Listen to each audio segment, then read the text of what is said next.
Aujourd'hui, le 13 août 2020, que d'abondance encore cette année au jardin. Je commence par la serre, entrer dans cette luxuriante végétation. Il faut que je me fasse un petit passage même pour entrer.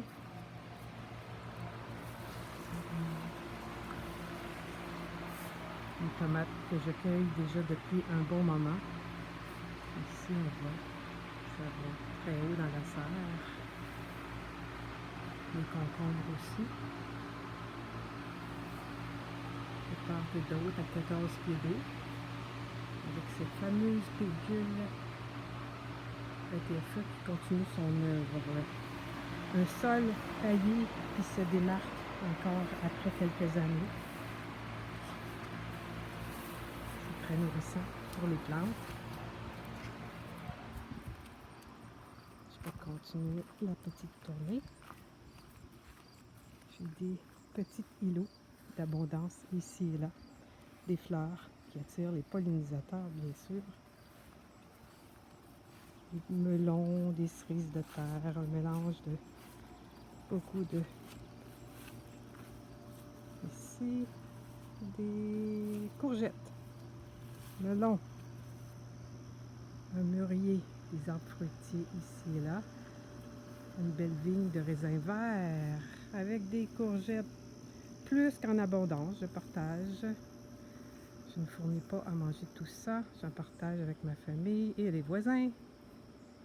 Les bleuets qui ont terminé, pas mal terminé leur saison. C'est à peine qu'il en reste quelques-uns pour des petites collations. Plusieurs courgettes ici aussi, courges. Les tomates. Je ne sais pas si vous voyez, là, mais c'est des tomates qui ont environ 8 pieds de haut. J'en mange déjà depuis un bon mois. Une belle pomme dans ce pommier. Cette année, les pommiers, c'est la première année que c'est si peu abondant. Les fleurs ont comme gelé en début de saison. Donc, j'en ai très peu cette année. L'année passée, c'était une incroyable abondance au niveau des pommes. Puis cette année, bien tranquille. Encore des courgettes que j'ai essayé de mettre ici et là. Si vous remarquez, partout, le sol est paillé. Donc, j'ai arrosé à peu près 4 fois cette année. Puis ça a été chaud cette année. Si je n'avais pas arrosé, ça aurait été un travail immense. Le fait que le sol est paillé partout, très peu d'herbes qui poussent. Donc, mon travail consiste à attacher. C'est très, très grand comme plant ici, les plants de tomates. Ici, cette année, j'ai essayé les fèves grimpantes. Ça a été un grand succès. On n'a pas encore fini la récolte. Les pois qui terminent leur saison. J'en ai laissé pour les semences de l'année prochaine. Ça aussi, c'est très, très haut. C'est le plant de tomate ici au bord, à peu près 8 pieds d'eau. Donc, ça grimpe très haut, les fèves aussi. C'est vraiment en extrême abondance partout. Les framboises qui ont fini leur saison derrière aussi.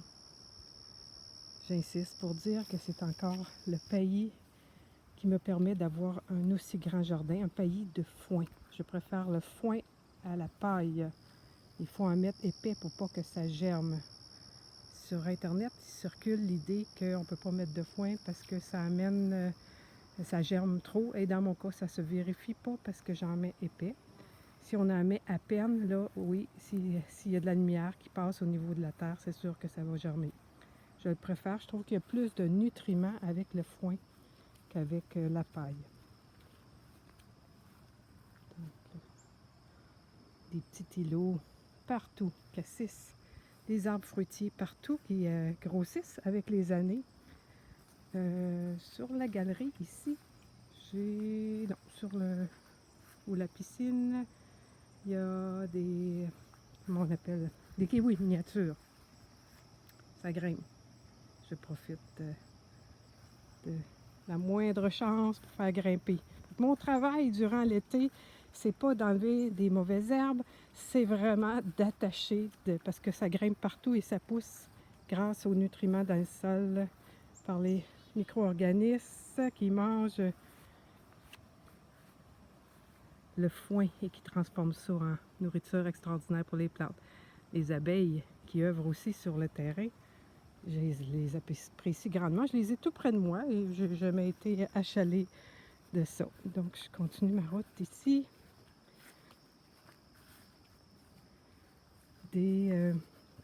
Encore des courgettes. Courges, c'est immense comment c'est incroyable après 5 ans et 5 ans, sur la 6e année, comment le sol est devenu fertile. Les 2 premières années, là, ça faisait pitié ici. Maintenant, là, c'est vraiment extrêmement abondant. Des cerisiers. Ici, un autre cerisier. Les concombres qui grimpent, concombres anglais, qui grimpent jusqu'à la corniche. C'est mon décor de maison. C'est des concombres, des tomates. Ici, une haie de concombres grimpants et de tomates un peu plus bas. Ici, je ne sais pas si on peut voir. Des courges, courgettes. J'ai aussi des piments dans le bac derrière. Je vous montre la précieuse petite mare. Mes amis grenouilles y œuvrent grandement. Et ils travaillent très fort, ces grenouilles-là travaillent très fort pour manger des petites limaces. J'ai beaucoup moins de limaces. Plus les années passent, moins j'ai de limaces parce que j'ai plus d'oiseaux, de grenouilles, de toutes sortes d'amis qui m'aident à prendre soin de ce beau jardin. Vous voyez ici encore une fois ce qui décore la maison. Concombres, tomates. Ici, céleri. J'ai planté un pommier ici aussi. Les fameuses salades que j'aime tellement, qui grimpent, qui montent en graines, c'est-à-dire, et qui vont fournir cet hiver des pousses de salades et des semences pour l'an prochain. Puis il y en a beaucoup qui se ressèment tout seuls aussi. J'en ai extrêmement. J'en ai beaucoup qui montent pour une réserve de graines. Les fameuses calendules qui décorent, qui donnent une couleur extraordinaire. Des cerises de terre à peu près partout. C'est un régal, ces cerises de terre-là. Donc, c'est l'abondance partout autour de la maison. Les raisins, c'est incroyable, l'abondance aussi. Je parle d'abondance et c'est vraiment ce qui qualifie. Le tour de la maison, c'est de l'abondance de nourriture à 2 pas de chez nous. Ici, c'est des cerises de terre qui ont poussé tout seuls. Je ne peux pas me décider à les enlever, puis ils commencent à bloquer la porte, mais je les laisse quand même. Ils ont poussé tout seuls quand même. Je continue ici. Les cerises de terre que j'ai essayé de planter à travers le thym. C'est pas un grand succès, elles sont petites encore. Il faudrait qu'il y ait très peu de terre à travers les ardoises, donc l'année prochaine, je vais régler ça autrement. Ici, c'est un endroit où je n'arrivais presque pas à... Tout ce que je mettais là poussait pas bien. Puis cette année, j'ai mis 2 plants de courgettes et elles sont immenses. Elles se plaisent de cet endroit où il y a une partie d'ombre dans le jour. Donc, elles sont heureuses et abondantes aussi. Je termine la tournée. Même en avant du garage, j'ai un petit îlot d'abondance aussi. Il y a plein de cerises de terre. Ici, je termine avec cette petite butte et les topinambours qui font œuvre près du bac à compost. Ils sont immenses aussi. Un poirier ici. Je ne les ai pas toutes nommés, mais j'ai des arbres fruitiers un peu partout. Merci pour ce regard sur l'abondance avec moi.